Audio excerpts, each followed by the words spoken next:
చూద్దాం. తెలంగాణలో స్థానిక సంస్థల ఎన్నికలపై ఉత్కంఠ నెలకొంది. అక్టోబర్ 8న రిజర్వేషన్ల అంశంపై హైకోర్టు తీర్పు వెలువరించనుంది. అయితే 42% బీసీ రిజర్వేషన్లకు హైకోర్టు గ్రీన్ సిగ్నల్ ఇస్తుందా, అభ్యంతరం చెబుతుందా అన్న దానిపై ఉత్కంఠ నెలకొంది. హైకోర్టు తీర్పుతోనే ఎన్నికలపై సస్పెన్స్ వేడనుంది. ఒకవేళ జీవోను హైకోర్టు రద్దు చేస్తే ప్లాన్ బికి రాష్ట్ర ప్రభుత్వం సిద్ధమైంది.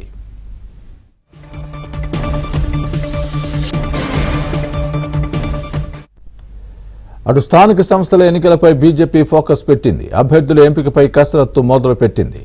ఈ నెల 5లోపు ప్రతి స్థానానికి 3 పేర్లనివ్వాలని రాష్ట్ర బీజేపీ అధ్యక్షుడు రామచంద్రరావు ఆదేశించారు.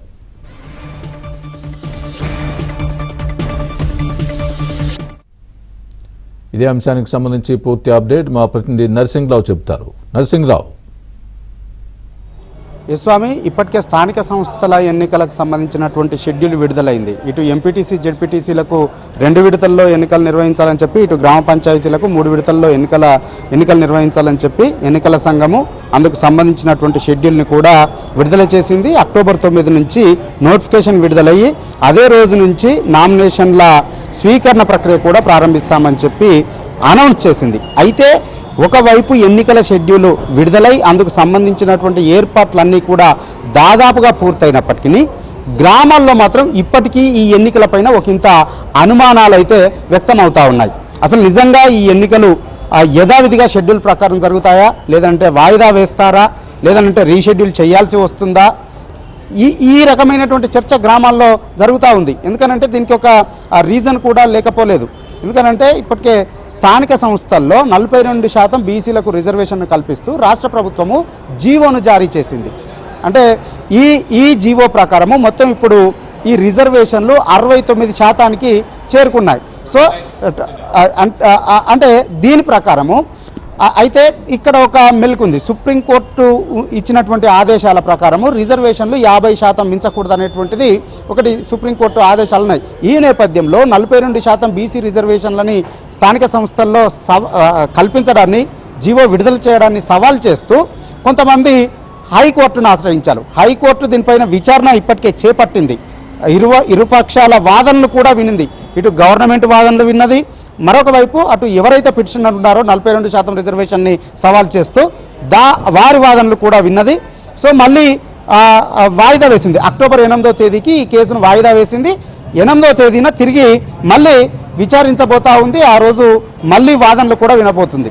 అయితే ఈ 42% కల్పించడం, జీవో ఇవ్వడాన్ని, 42% రిజర్వేషన్ కల్పించడాన్ని ఏ మేరకు కోర్టు అంగీకరిస్తుంది అనేటువంటిది ఇప్పుడు ఒకంత సర్వత్రా అనుమానాలు అయితే వ్యక్తం అవుతా ఉన్నాయి. ఎందుకనంటే మహారాష్ట్ర ఒక అనుభవం ఉంది, ఎక్స్పీరియన్స్ ఉంది. అక్కడ ఎన్నికలు నిర్వహించి తర్వాత అక్కడ కోర్టు దాన్ని రద్దు చేసింది, ఎన్నికలనే ఏకంగా రద్దు చేసింది. సో ఈ నేపథ్యంలో తెలంగాణలో హైకోర్టు అక్టోబర్ 8న ఏం చెప్పబోతుంది, ఏం చెయ్యబోతుంది, నిజంగా 42% జీవోను ఆమోదిస్తుందా, ఆమోద ముద్ర వేస్తుందా, ఎన్నికలకి గ్రీన్ సిగ్నల్ ఇస్తుందా, లేదనంటే దానికి అభ్యంతరం చెప్తుందా, దీన్ని రీషెడ్యూల్ చేయాలని చెప్పి సూచనలు చేస్తుందా, ఏం చేస్తుంది అనేటువంటిదే ఇప్పుడు సర్వత్రా ఉత్కంఠ ఏర్పడింది. అందుకే అందరి చూపు కూడా ఇప్పుడు హైకోర్టు వైపే మళ్ళింది. అయితే ఈ నేపథ్యంలో ప్రభుత్వం అయితే ప్లాన్ బిని సిద్ధం చేసుకుని ఉంది. ఒకవేళ హైకోర్టు కనుక ఈ పిటిషన్ని వాదనలు, ఇరు వర్గాల వాదనలు విన్న తర్వాత 42% రిజర్వేషన్ కల్పిస్తూ ఇచ్చినటువంటి జీవోను కొట్టివేసినట్లయితే వెంటనే మళ్ళీ మరొక జీవోని, పాత జీవోను విడుదల చేసి ఆ మేరకు ఎన్నికలకు వెళ్లే విధంగా పార్టీ పక్షాన 42% రిజర్వేషన్ ఇచ్చి మళ్ళీ ఎన్నికలకు వెళ్లే విధంగా ప్లాన్ బిని అయితే సిద్ధం చేసుకుంది. అయితే ఒకవేళ అది కనుక జరిగినట్లయితే జీవో ఇవ్వడానికి కొంత టైం పడుతుంది. మళ్ళీ ఎన్నికల్ని రీషెడ్యూల్ చేయాల్సి ఉంటుంది. ఇప్పుడు అక్టోబర్ 9 నుంచి నోటిఫికేషన్ విడుదల చేయాల్సి ఉంటుంది. కాబట్టి మళ్ళీ కొత్త జీవో ఇచ్చినప్పుడు ఆ కొత్త జీవో ప్రకారము రిజర్వేషన్లను ఖరారు చేసి, అంటే అప్పుడు రిజర్వేషన్లు తగ్గుతుంది, 42% నుంచి రిజర్వేషన్లు తగ్గుతాయి. కాబట్టి ఆ మేరకు ఆ రిజర్వేషన్ల వివరాలని నోటిఫై చేసి మళ్ళీ రాష్ట్ర ఎన్నికల సంఘానికి ప్రభుత్వము జీవో ఇవ్వాల్సి ఉంటుంది. సో దాని ప్రకారం మళ్ళీ ఎన్నికల్ని రీషెడ్యూల్ చేయాల్సి ఉంటుంది. సో ఆ మేరకు ఒకంత ప్రభుత్వం అయితే హౌస్ ఆఫ్ ది మూడ్ని, ఎవరికి అభ్యంతరాలు లేవు, ఎవరి హక్కులకి దీనివల్ల భంగం అయితే కలగట్లేదు.